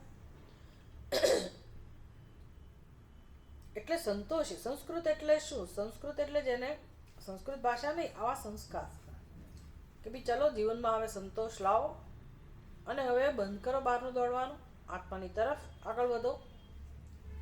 આવો વ્યક્તિ પ્રત્યેક આત્માનું પશ્યતિ. તો જ તમે આત્માનું દર્શન ક્યારેક કરી શકો. જો વ્યવહારમાં તમે સંતોષી બન્યા હો તો પછી તમે અંતર્મુખ બની શકો, નહીતર આ ક્રિયા શક્ય નથી. એવું છે ને કે આપણે ઘણા લોકો કે ભોગવતા ના હોય, ઘણા લોકો સાદું જીવન જીવતા હોય, બહુ મોટું એના ઘટાટું બધું ના હોય જીવનમાં. ઘણા લોકો સાદા હોય. એનો અર્થ એવો નહીં કે એ લોકો અંતર્મુખ છે. એનો અર્થ એવો નથી. એ કરે છે શું, એની બુદ્ધિ છે એમાં મહત્વ આપે છે, એ સમજવા. જ્યાં સુધી બુદ્ધિમાં આત્માનું મહત્વ ના હોય, આત્મજ્ઞાનનું મહત્વ ના હોય, ચિંતન મનનનું મહત્વ ના હોય, ઉપાસનાનું મહત્વ ના હોય, તો પછી એ મનુષ્ય અંતર્મુખ કહેવાતો નથી.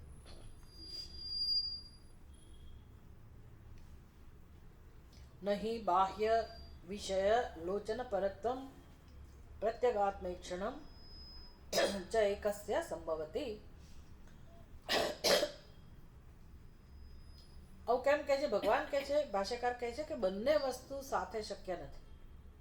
જગતના વિષયોનું ચિંતન કરવું અને આત્માનું ચિંતન કરવું, આ બંને એક વ્યક્તિથી શક્ય નથી. કાં તો તમે બહિર્મુખ હો અને કાં તો અંતર્મુખ.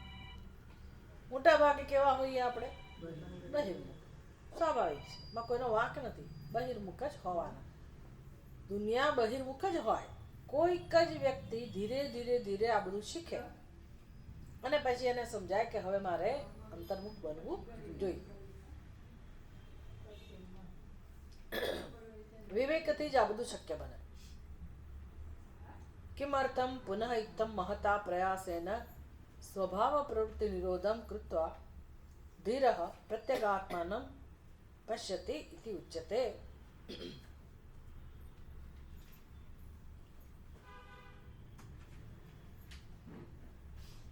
ભાઈ કિમર્થમ, શું કામ આ વ્યક્તિ આવો બને છે અંતર્મુખ?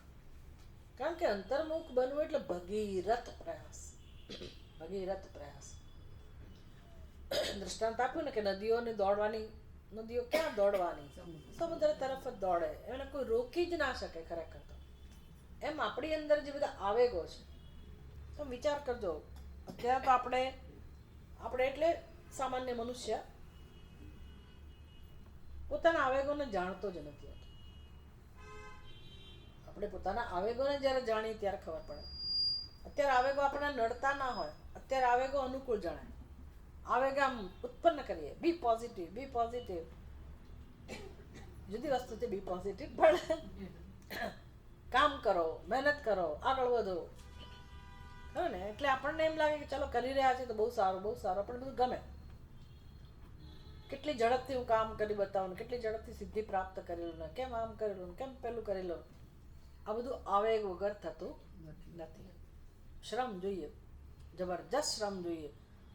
જો માણસ થોડોક પણ ઢીલો પડ્યો તો આ હરીફાઈમાં પાછળ કલાક. એટલે બાળકને આપણે પહેલેથી જ ધક્કા મારીએ, એટલા ધક્કા મારીએ, એટલા તો એ ક્યાંય પાછું પડવું ના જોઈએ. બાળક એવું તૈયાર થવું જોઈએ.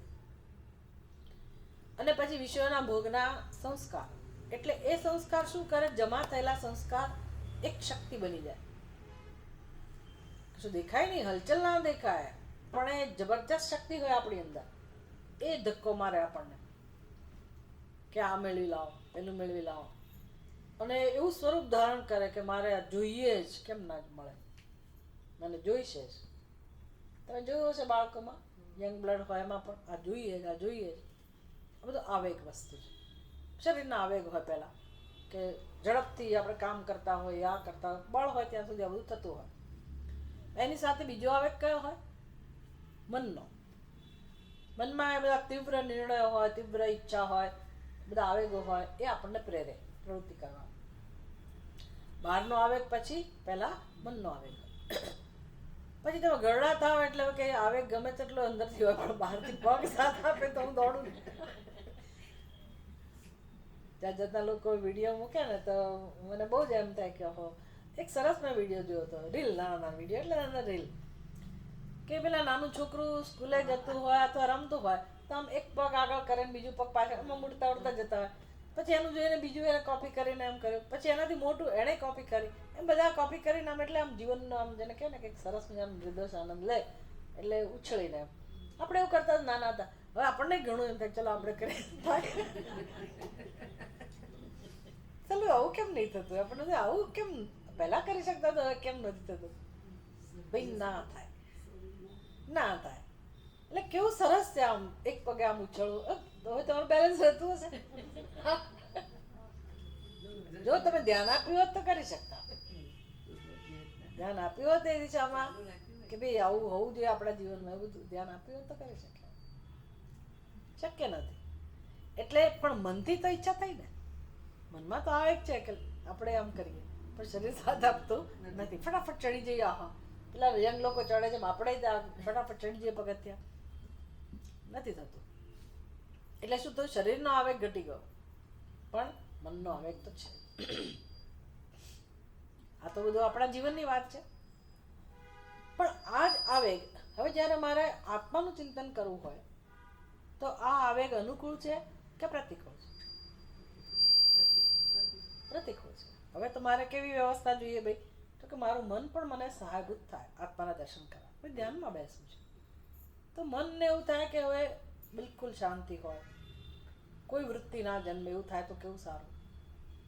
બધી ઈચ્છા થાય આપણને.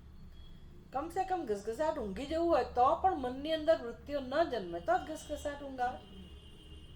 હવે તો જાગીએ ત્યારે એમ થાય કે અરે રે આવા સ્વપ્નમાંથી આપણે પસાર થયા, આટલી બધી વૃત્તિઓ, એમાં શું ઊંઘમાં કંઈ ઠેકાણા હોય? એ ઊંઘ કંઈ આપણને ઉપયોગી નથી થતી. પણ મનની અંદર ધમાલ ધમાલ ધમાલ ચાલે આ જ કરતી. એમાં તમે દવા લેતા હો તો એનો પ્રભાવ હોય, આ હોય તે હોય, એટલે કેટલું આમ અંદર બધું આવેગાત્મક બધું ચાલી રહ્યું હોય અંદર સૂક્ષ્મ સ્તરે.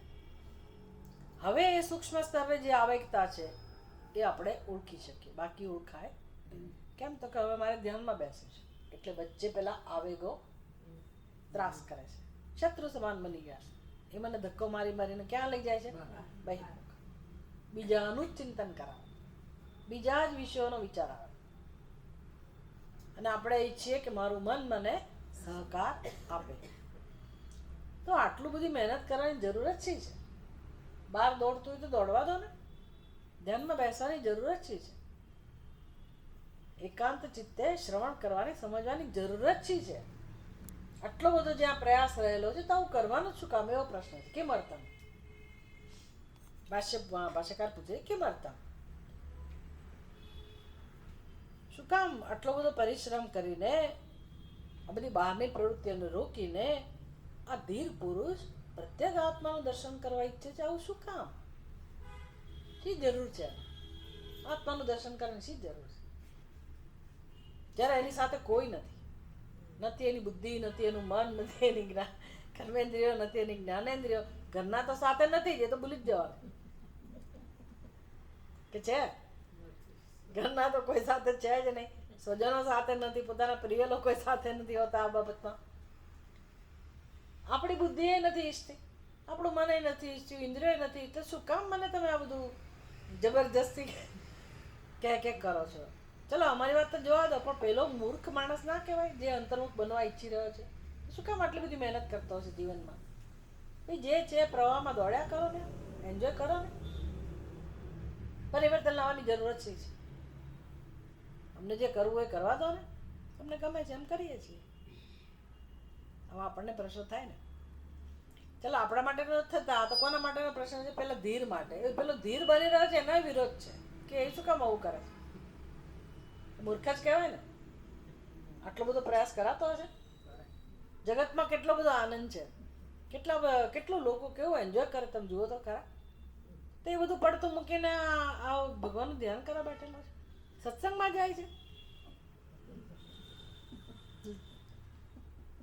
જવાતા સત્સંગમાં મહેમાન આવવાના છે, કેટલી મજા આવે, ખાવા પીવાનું, ફરવાનું ફરવાનું, મૂકીને સત્સંગમાં જવાનું. કોઈ કરતું નથી. આ તો હું ખાલી કહું છું, કોઈ એવું કરે નહીં.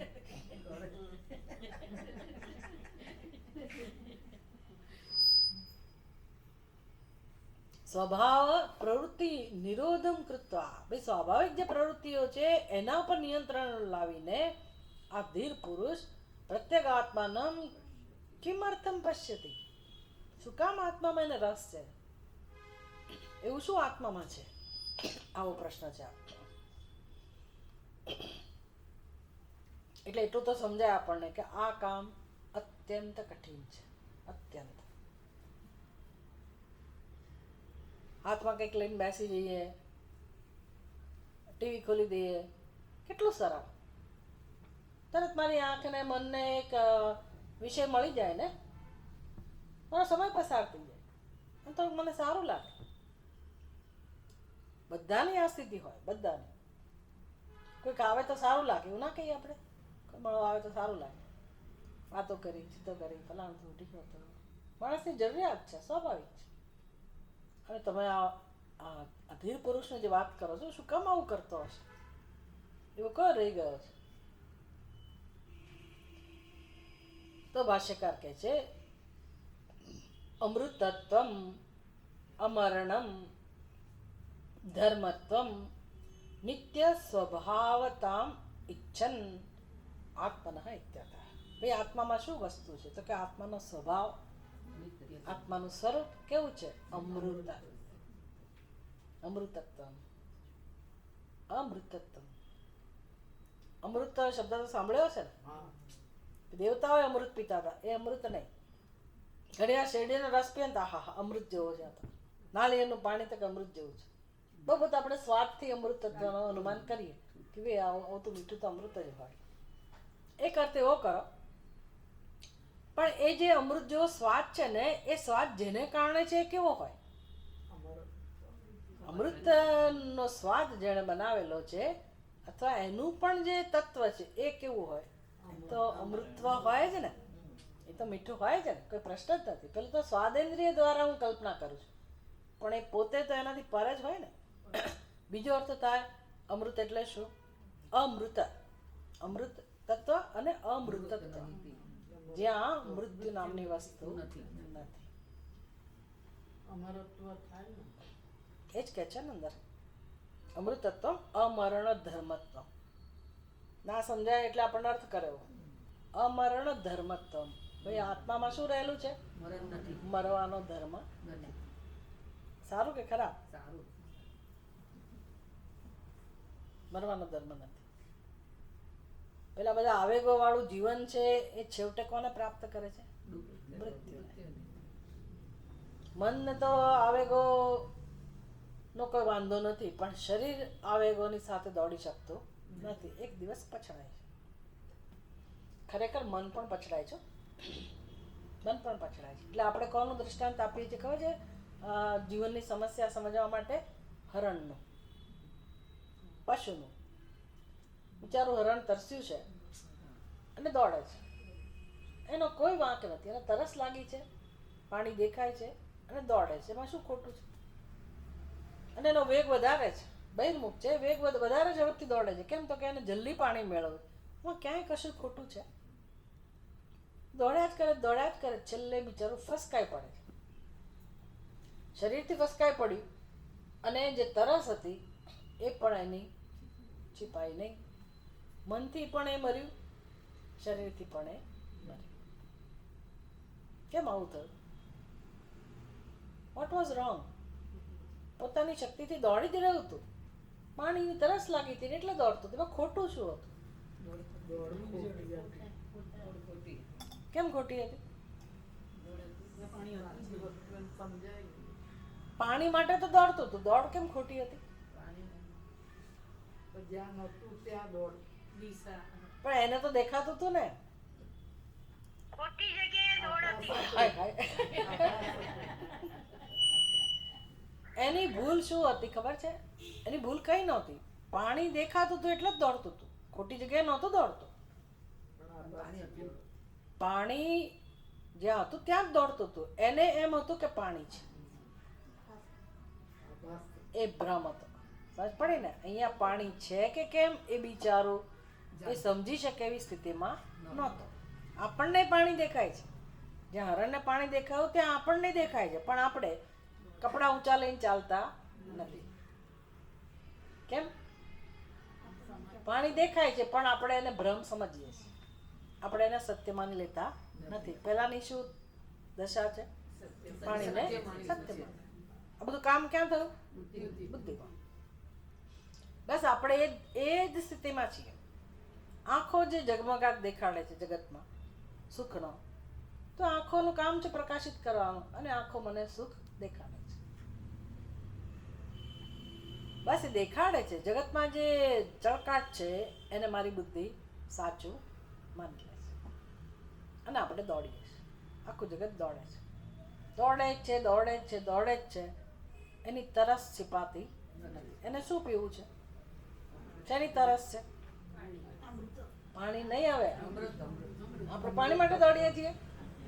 હવે આપણી વાત છે, હરણની વાત ભૂલી જાઓ. આપણે શેના માટે દોડીએ છીએ? અમૃત તત્વ માટે, નિત્ય સુખ માટે. અમૃત તત્વ માટે દોડીએ છીએ. ખબર જ તો વાંધો નહોતો, પણ એવી ખબર નથી. પણ એટલી ખબર છે કે સુખ માટે તો દોડીએ છીએ. દોડ્યા જ કરીએ છીએ જન્મો જન્મોથી. જો એ સુખ મળી ગયું હોત તો ફરી જન્મ્યા ના હોત, કામ થઈ ગયું હોત. પણ નથી થતું, કારણ કે જન્મીએ છીએ અને પાછું એ જ કરીએ છીએ. એ જ સુખ માટે એની એ પ્રવૃત્તિ કર્યા જ કરીએ. છેવટે બિચારું ઉંમર થાય અને મન દુઃખી થઈને, ત્રસ્ત થઈને બિચારું એ નાશ પામે. અને શરીર તો નાશ પામવાનું જ છે. આમ બંને રીતે આપણે જઈએ છીએ. સમજ પડી? શું તકલીફ શું છે ભાઈ? સુખની ઈચ્છા કોને ના હોય? સ્વાભાવિક છે. સુખની ઈચ્છા હોય એમાં કંઈ ખોટું નથી. અને હું સુખ ભોગવવા માટે પ્રયત્ન કરું, બહિર્મુખ હો, એમાંય કંઈ ખોટું નથી. દોડીએ છીએ એમાંય કંઈ ખોટું નથી, કંઈ જ ખોટું નથી. તો પછી ભૂલ ક્યાં છે? ભૂલ ક્યાં છે? હરણને પાણી સાચું લાગતું હતું, આંખોથી તો દેખાતું હતું, પણ બુદ્ધિથી પણ એને સાચું લાગતું હતું. આપણને આ વિશ્વમાં સુખ દેખાય છે, ચળકાટ છે, કારણ કે આત્માનું ભગવાનનું સર્જન છે, એટલે શાઇનિંગ તો હોવાની જ, ચળકાટ તો હોવાનો જ. પણ આપણે એ ચળકાટને, ઈશ્વરના ચળકાટને આપણે સાચો માની લઈએ છીએ, સાચો માની લઈએ છીએ. અને હાથમાં આવતું નથી, એ સુખ હાથમાં આવતું નથી. બસ આ આપણી મૂળભૂત સમસ્યા છે. પછી તમે એમ કે મારી આંખો જતી રહી એટલે તકલીફ છે, ને પગ જતા રહે એટલે તકલીફ છે, અને ફલાણું આમ થયું એટલે તકલીફ છે, અને ફલાણો રોગ થયો, અથવા તો ઘરમાં આમ થયું, જે તમે કહેતા હો. બધાની સ્ટોરીમાં જાતનું હોય, પણ સાર એક જ છે કે બધા બિચારા નિરાશ થઈ રહ્યા છે. કોઈને જવું તો ગમે નહીં, પણ હવે જવું પડશે. ગમે ત્યારે જવું પડશે, છોડીને જતા રહેવાનું. એટલે અંદર તો દુઃખ જ છે. અને જોવા જેવું છે કે માણસને ખબર છે કે હું જઈશ જ, એટલે જ્યાં સુધી શરીર હોય ને ત્યાં સુધી કંઈક ને કંઈક ગીળમથલ કર્યા જ કરશે. પેલા વાળ 90 વર્ષ થાય ને તો હું કાળા કર્યા જ કરું. કેમ તો કે હજી પણ હું આમ સારી લાગવી જોઈએ. બધું હજી તો મારાથી ખવાય છે, એટલે પેલું ડેન્ચર કે હજી મારાથી ગાડી ચલાવાય છે, હજી આમ થાય, એમ ઝઝૂમતો હોય માણસ કે ભાઈ હવે કેટલું જીવવાનું છે, તો મેક્સિમમ હું કેમ એન્જોય ના કરી લઉં.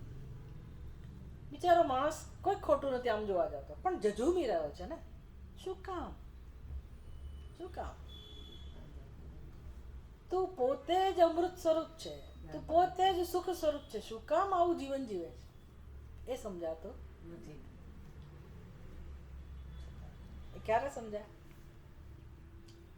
આત્મામાં રસ પડે ત્યારે ત્યારે. અમૃતની ઈચ્છા જન્મે ત્યારે. એટલે આ શું કામ આટલી મહેનત કરીને અંતર્મુખ બન્યો?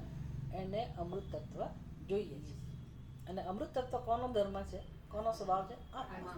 પેલું શરીરનું મૃત્યુ છે તો ભલે ને જ્યારે થવું હોય ત્યારે તો હું કેસ. અત્યારે હું આત્માનું દર્શન તો કરી લઉં, એટલું તો હોવું જોઈએ ને ખુમારી જીવનમાં. ભગવાન તારે જેટલું જીવાડું એટલું જીવાડ, જેવી રીતે જીવાડું તે જીવાડ છે. મારી બુદ્ધિ અત્યારે સલામત છે અને હું શીખી શકું એમ છે, તો હું કેમ આત્માનું દર્શન ના કરતા શીખું? જીવનનો ઉપયોગ શું કામ ના કરું? એવી ઈચ્છા તો જન્માવી જોઈએ ને. હવે એક પ્રશ્ન કયો છે ખબર છે? કોણ ઈચ્છા નથી જન્માવી દેતું? ઘરના તો કહે જ છે કે તમે જાઓ સત્સંગમાં, માનું ત્યાં સુધી. ઘરના તો કહે જ છે. તકલીફ ક્યાં છે? મને ઈચ્છા જન્મતી નથી. કારણ કે મારા ઘણા બધા કાર્યક્રમો મેં નક્કી કરી રાખ્યા છે, એમાં આત્માને કે બહુ મહત્વ મળતું નથી. એટલે મને કોઈક રોકે છે અંદરથી. હવે કોણ રોકે છે? હા? કોણ રોકે છે? આ વિષયોને ભોગવાના સંસ્કાર, મારા પોતાના નિર્ણયો. જ્યાં આત્માનું કોઈ મહત્વ જ નથી, તો જિંદગીમાં ક્યારે આત્માનું મહત્વ કોઈએ બતાવ્યું નથી આપણને. બીજા માટે ઘસાયા હોઈએ એ બધું હોય, સારું છે, એની ના નથી. પણ એ ઘસાવું કે સેવા, એ બેમાં ઘણો ફેર છે. આપણે એમ કે ઘસાયા, પણ શાસ્ત્ર કહે છે કે ભાઈ તમે સેવા નિવૃત્તિથી કર્યું હોત તો તમને આત્મામાં રસ પડતો હોય. આપણે શું કરીએ છીએ? આપણે ખબર જ નહોતી કે આપણે સેવા કરી કહેતા હતા ખરા, પણ અંદર તેમ જ હતું ને, ઘસાય. હા, અમારા ઘરનાનું કર્યું, સગાવાલાને કર્યું, નાને આટલા વર્ષ રાખ્યો, પહેલાને ભણાવ્યો, નાને મોટો બધાનું કર્યું એટલે અમે તો જાણે મોટો ભોગ આપી દીધો. ભાઈ સરસ, ભોગ આપે તો એ જો સેવા તમે ભાવનાથી કરી હોત તો અત્યારે તમારી ક્યાંની ક્યાંયની સ્થિતિ હોત. ફળ તો મળે જ છે, પણ એ તો આપણને દેખાવાનું નથી. કારણ કે મારી બુદ્ધિ મને એવું જ કે કરે છે કે તું ઘસાય. એ લોકો કેવા સ્વાર્થી છે, તને શું મળ્યું? મારી બુદ્ધિ તો એવું જ કહેવાની ને. તો બુદ્ધિને કોણે માર્ગદર્શન આપ્યું? કોઈ નહીં. જગત શું કહેવાનું? જગત આવું જ શીખવાડે. એટલે કરવા છતાંય માણસ માણતો નથી એનું ફળ. એટલી હદે આપણી બુદ્ધિમાં વિપરીત બધા ખ્યાલો રહેલા છે. એટલે આ બધું રોકે છે આપણને, આત્માનું દર્શન કરતા રોકે છે. એટલે હવે કોણ શત્રુ થયું? સુખ માટે કોણ અવરોધરૂપ થયું? આપણા સંસ્કાર. પણ આ વ્યક્તિને ખબર પડી ગઈ, એટલે એ તો જાણે છે કે હવે મને મરવું નથી. તો મારી પાસે ઉપાય છે. ભાઈ આત્મા જ મૃત્યુ રહિત છે. હું મને ઓળખું એટલી જ વાર છે, તો મારે મૃત્યુનો સામનો જ ના કરવો પડે. એના અમૃત સ્વરૂપ. પણ એના માટે જાણવું પડે ને. આપણે કરવામાંથી ઊંચા નથી આવતા. આ કરી લો ને પેલું કરી લો, બસ એ કર્તવ્ય બુદ્ધિ જતી નથી, વગર મફતની. એ બધી કર્તવ્ય બુદ્ધિનું પરિણામ શું આવવું જોઈએ? ભાઈ પોતાના કલ્યાણ માટે કરો કંઈક, આત્માને જાણો. પણ ના, મારે તો ઘરમાં જવાબદારી છે. એ કારણ કે તમને ખબર નથી કે તમારી જવાબદારી શું હોય. તમે હાથે કરીને ઊભી કરેલી જવાબદારી છે. અથવા તમે શીખવાડતા નથી બીજાને કે ભાઈ હવે અમારી આ ઉંમરમાં આ જ જવાબદારી હોય, અમને આ કરવા દો. અને કોઈ રોકનારું નથી તોય નથી આપણે માનતા. તકલીફ એ છે. કોઈ રોકનારું હોય તો સમજાવ. કોઈ રોકનારું હું નથી માનતી આ જમાનામાં કોઈ એવું કોઈ રોકતું હોય, પણ આપણી અંદર જ આ બધી વસ્તુઓની સ્પષ્ટતા નથી.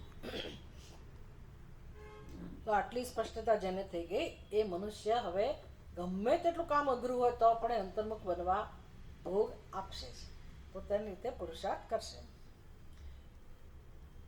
કારણ કે હવે એને નિત્યતામાં રસ છે, જીવનમાં રસ છે, એને મરવું નથી, એને શાંતિમાં રસ છે, પ્રેમમાં રસ છે, અને બધું ભગવાને આપેલું છે.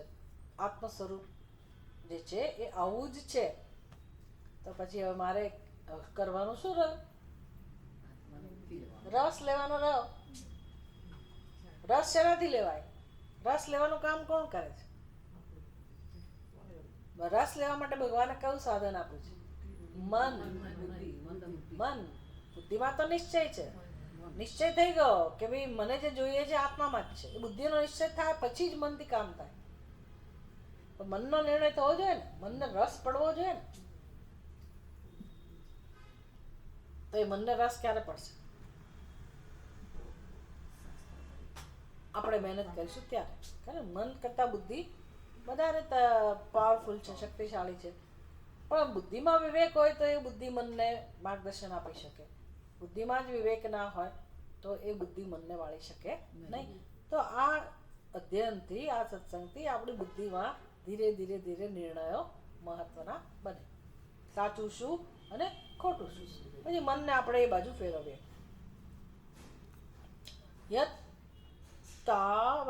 યત્તાવત સ્વાભાવિકમ પરાગેવ અનાત્મદર્શનમ તદ આત્મદર્શનસ્ય પ્રતિબંધકારણમ અવિદ્યા તત્ પ્રતિકૂલત્વાत्. બસ આપણે જે ચર્ચા કરીએ છીએ તો હવે આટલું સાબિત થયું. તો હવે મને રોકે છે કોણ? મારું મન. કયું મન રોકે છે? જે મનમાં બહિર્મુખતાના સંસ્કાર છે. આવું મન. કોઈ એવું કહી ના શકે ના મારી અંદર આવા સંસ્કાર નથી. હો, કોઈ એવું કહી શકે કે મારા મનમાં બહિર્મુખતાના સંસ્કાર નથી? હોવાના જ. આપણે જીવન જ એ રીતે જીવીએ છીએ. પણ એ બહિર્મુખતાના સંસ્કાર કેમ છે? અવિદ્યાને કારણે. એટલે ભાષ્યકાર કહે છે કે ભાઈ આ બધું અત્યારે જાણે કે સ્વાભાવિક હોય એવું લાગે છે. સ્વભાવથી જ અનાત્મ દર્શન આપણા જીવનમાં છે. માટે આત્મદર્શનસ્ય પ્રતિબંધ કારણમ અવિદ્યા તત્ પ્રતિકૂલત્વાत्.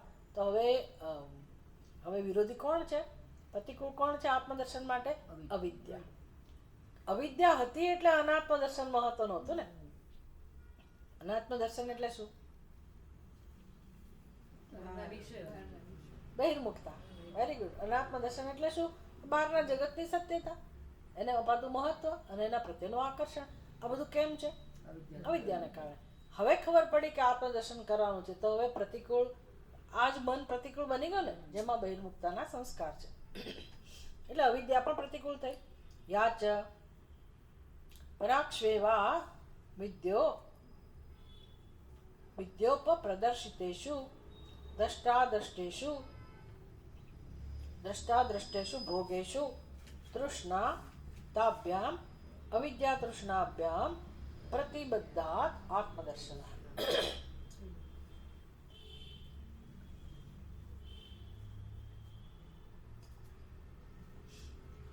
બસ આત્માને માટે હવે આવરણ કોણ છે? આત્મદર્શન માટે કોણ આવરણ રૂપ છે? બહાર કશું આવરણ નથી. આત્મા પોતે પણ અંદર છે. બહારનું કોઈ અવરોધ બની શકે એવું પણ નથી. તો આવરણ છે તો ક્યાં? સુખ માટે આવરણ છે તો ક્યાં? પોતાની અંદર. અને આવરણનું સ્વરૂપ કેવું છે? અવિદ્યા અને એમાંથી જન્મેલા વિષય ભોગની તૃષ્ણા. જેમ પેલા હરણને જળની તૃષ્ણા હતી, આપણને વિષય ભોગના સુખની તૃષ્ણા છે. એ જે તૃષ્ણા છે અને એનું જે કારણ છે અવિદ્યા, આ બંને આત્મદર્શનમાં અવરોધરૂપ છે. આવો નિશ્ચય થવો જોઈએ. આ નિશ્ચયથી બીજું શું ફાયદો થાય ખબર તમને? જ્યારે મને સમજાય કે ભાઈ મારે એક તો પહેલાં સમજાય કે આત્મદર્શન થવું જોઈએ. સુખ શાંતિ માટે આત્મદર્શન એક જ ઉપાય છે. બીજી વસ્તુ જ્યારે મને સમજાય કે આત્મદર્શનમાં વિરોધ કોણ કરે છે?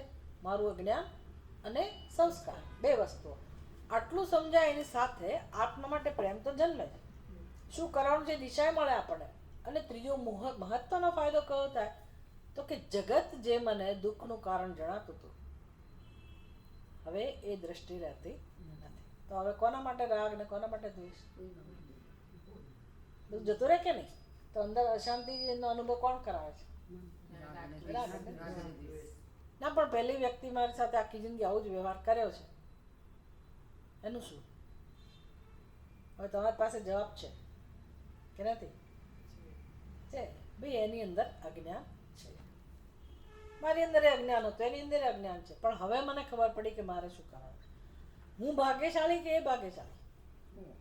આપણે ભાગ્યશાળી. મને ખબર પડી તો હું મારી અંદર પરિવર્તન લાવું. અને એ બધા પ્રત્યે કેવો વ્યવહાર હોય? એ છે તો હવે પૂર્વના કંઈક હશે, કે આપણે એની સાથે જે કંઈ કરવું પડતું હોય કે કરવું પડી રહ્યું હોય જે કંઈ હોય એ વ્યવસ્થા છે, એમાં તો કોઈ તમે છૂટી શકો એમ નથી. એ કર્મનો સિદ્ધાંત લેણદેણ ઋણાનુબંધ એ જે છે તે છે, એ તો રહેવાનું જ. પણ હું મારો રસ્તો બદલી શકું એટલી સ્વતંત્રતા મને છે. એટલે હવે આપણને એના પ્રત્યે દ્વેષ ના રહે. જે હતો એ દ્વેષે જતો રહે. એ દ્વેષ જાય તો શાંતિ અનુભવ થાય કે ના થાય? એ પણ થાય. અને આપણા ઋણાનુબંધ પૂરા થઈ રહ્યા છે. નહીતર શું? આ બધું ના સમજો તો શું? એ લમણા ફોડા ખીચી આ જન્મમાં કરી, આવતા જન્મમાં એ જ બધા આવશે. કારણ કે આપણે કંઈ શાંતિથી બેસી ના રહીએ. એક સંભળાવે તો આપણે બે સંભળાવે, તો એ ચાર સંભળાવે. એવું થાય ને કે નહીં?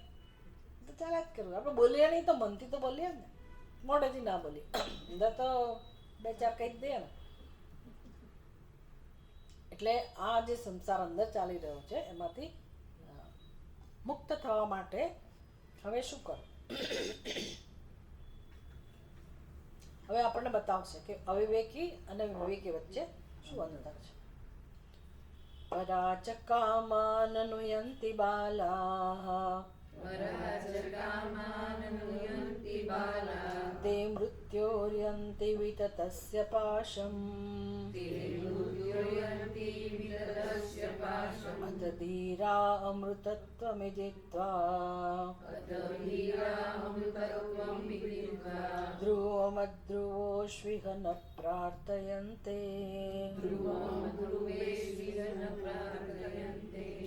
ઓમ પૂર્ણમદઃ પૂર્ણમિદં પૂર્ણાત પૂર્ણમુદચ્યતે પૂર્ણસ્ય પૂર્ણમાદાય પૂર્ણમેવાવશિષ્યતે. ઓમ શાંતિ શાંતિ શાંતિ. હરિ ઓમ.